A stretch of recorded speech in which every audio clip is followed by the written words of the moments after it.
Welcome to WB exam কাকার YouTube channel. WB exam কাকার YouTube চ্যানেলে তোমাদের সকলকেই স্বাগত।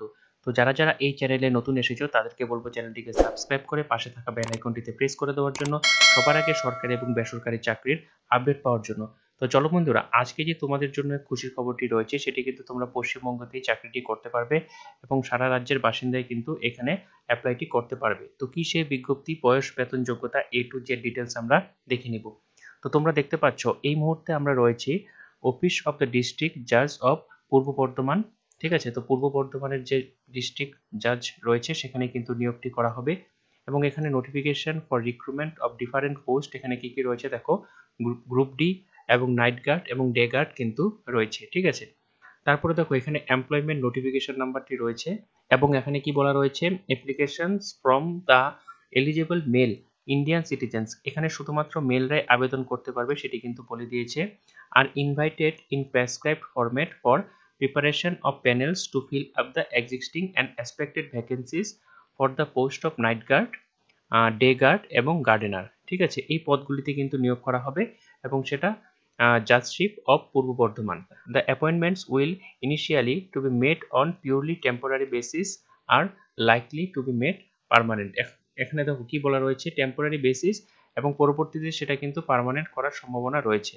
তারপরে কি বলা রয়েছে, the examination test will be held on a particular date time. ঠিক আছে, এবং সেটা কিন্তু একটা মানে নির্দিষ্ট ডেট এবং টাইম অনুযায়ী হবে সেটা, এবং বলেছি কি per schedule of programme which shall be fixed and conducted by the district recruitment committee of Purba Bardhaman. এটা রিক্রুটমেন্ট কারা করবে, এটা রিক্রুটমেন্ট করবে কিন্তু পূর্ব বর্ধমানের যে ডিস্ট্রিক্ট কমিটি রয়েছে তারা কিন্তু রিক্রুটমেন্টটি করবে।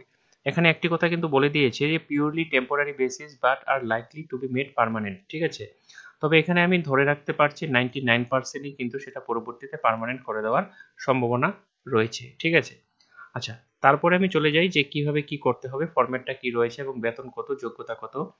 দেখো এখানে কি বলে রয়েছে, নাইট গার্ড শুধুমাত্র মেলদের জন্য। দেখো অনলি ফর মেল ক্যান্ডিডেট। ঠিক আছে, এবং এখানে পোস্ট কতগুলি রয়েছে, পোস্টগুলো কিন্তু 9টি পোস্ট রয়েছে।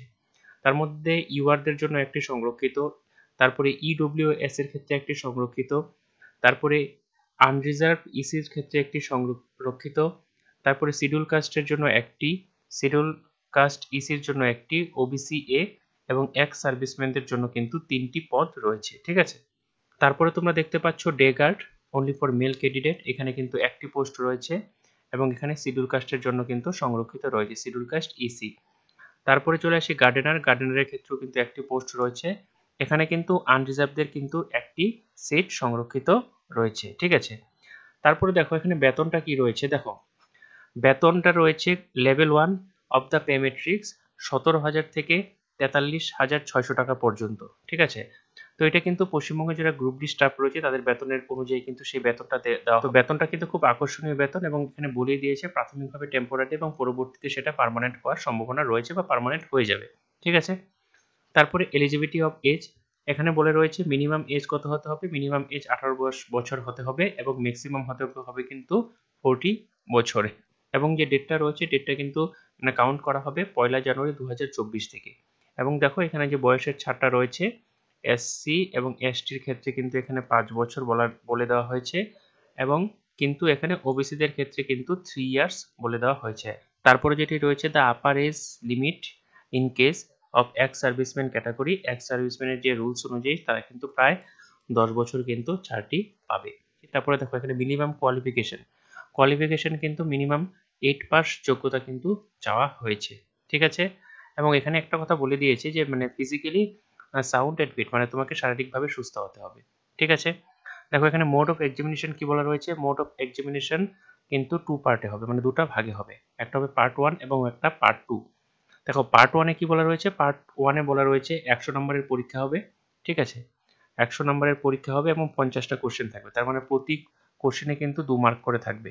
ঠিক আছে, এবং এখানে কি কি হবে, এখানে দেখতে পাচ্ছ জেনারেল নলেজ এবং জেনারেল ইন্টেলিজেন্স, জেনারেল ইংলিশ এবং এরিথমেটিক। এখানে নেগেটিভটা কিন্তু অনেকটাই বেশি, তোমরা দেখতে পাচ্ছ এখানে 2 marks shall be deducted for each wrong answer, মানে একটি ভুল কোশ্চেনের জন্য কিন্তু তোমাদের 2টি নাম্বার কাটা যাবে। এবং এখানে কত নম্বরের মানে কত টাইমের পরীক্ষা হবে, এখানে কিন্তু 1 ঘন্টা সময় থাকবে। ঠিক আছে, এখানে কি বলা রয়েছে, on the basis of result of part 1 examination A number of candidates will be selected for personality test carrying 50 marks. এখানে যে তোমাদের ইন্টারভিউ টেস্টটা হবে সেটা কিন্তু 50 নাম্বারের মধ্যে হবে, ঠিক আছে। এবং পার্ট 1 এবং পার্ট 2 মিলিয়ে কিন্তু সেখানে যেটা ফাইনাল মেরিট লিস্ট সেটা কিন্তু তৈরি করা হবে।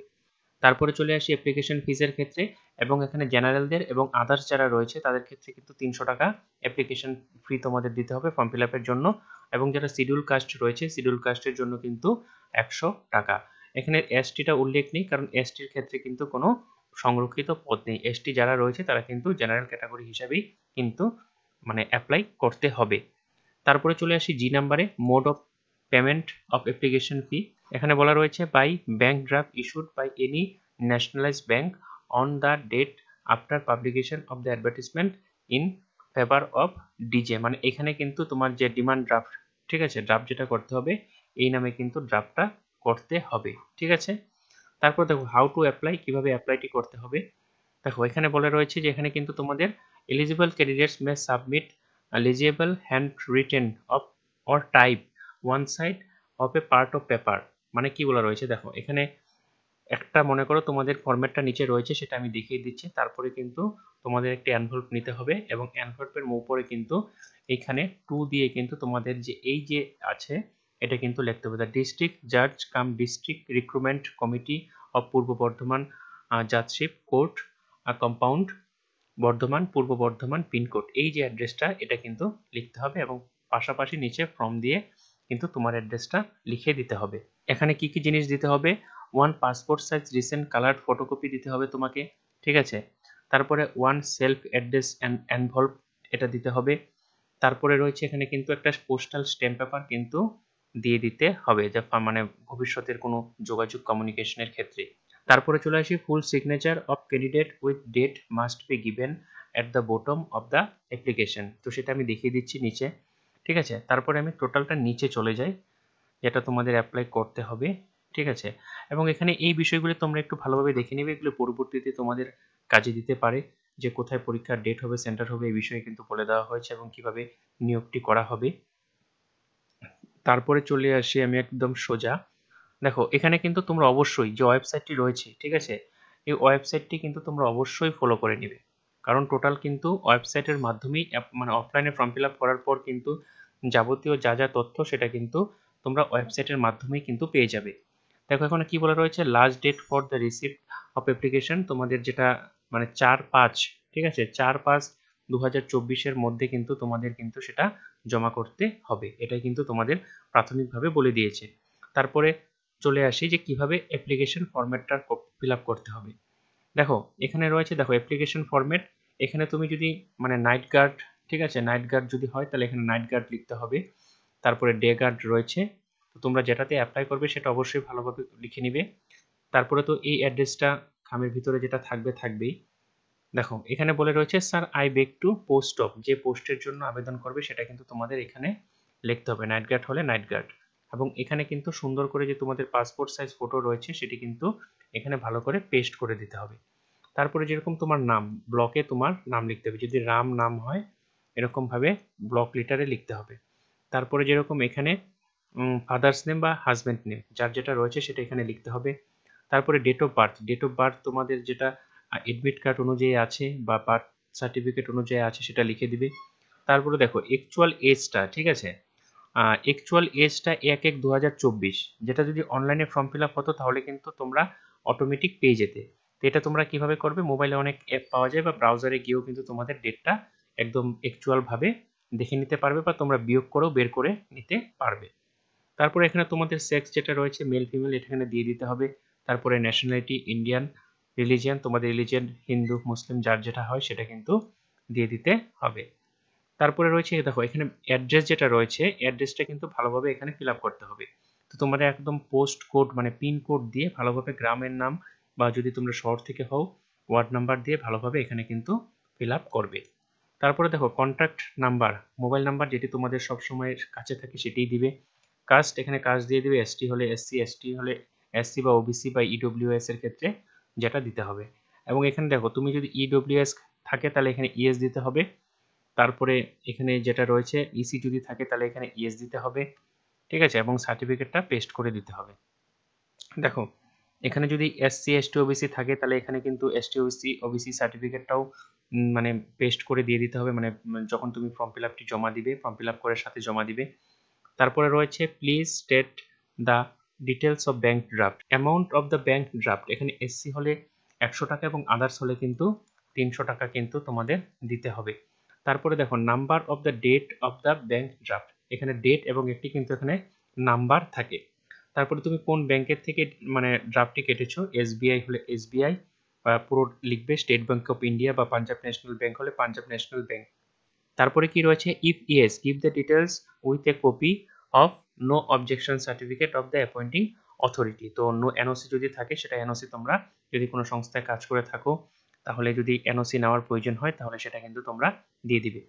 এখানে ডেট লিখে দেওয়ার পর তোমরা কিন্তু অবশ্যই এখানে যে সাইনটি সেখানে কিন্তু রানিং হ্যান্ডে তোমরা কিন্তু সাইনটি করবে, কোনো রকম ব্লক লেটারে কিন্তু তোমরা সাইন করবে না, সবসময় রানিং হ্যান্ডে সাইন করবে। তারপরে দেখো এখানে একটি রয়েছে এনক্লোজার্স, এনক্লোজার তোমরা সাথে সাথে কি দিয়েছো সেটা কিন্তু অবশ্যই ভালোভাবে লিখে দিবে, ঠিক আছে। তারপরে দেখো ডিউলি ফিল্ড অ্যাপ্লিকেশন ফর্ম, দেখো এখানে 3 নাম্বার 11 নাম্বার 12 নাম্বার যে বিষয়গুলি রয়েছে সেটি কিন্তু ভালোভাবে ফিল আপ করতে হবে, নয়তো কিন্তু রিজেকশন করে দেওয়া হবে। তো এই পিডিএফটির লিঙ্ক আমি নিচে দিয়ে রাখছি, তোমরা সেটি অবশ্যই ডাউনলোড করে বা ওয়েবসাইট থেকেও তোমরা ডাউনলোড করে ভালোভাবে প্রিন্ট আউট করে ফর্ম ফিল আপ করে কিন্তু তোমরা যে নির্দিষ্ট ডেট রয়েছে সেই নির্দিষ্ট ডেটের মধ্যে কিন্তু জমা দিয়ে দিবে। ভিডিওটি যদি তোমাদের ভালো লেগে থাকে তাহলে অবশ্যই চ্যানেলটিকে সাবস্ক্রাইব করে পাশে থাকা বেল আইকনটিতে প্রেস করে দিও সবার আগে এরকম সরকারি এবং বেসরকারি চাকরির নিত্য নতুন আপডেট পাওয়ার জন্য। ততক্ষণের জন্য ভালো থাকো, সুস্থ থাকো, নতুন ভিডিওতে আবার দেখা হচ্ছে।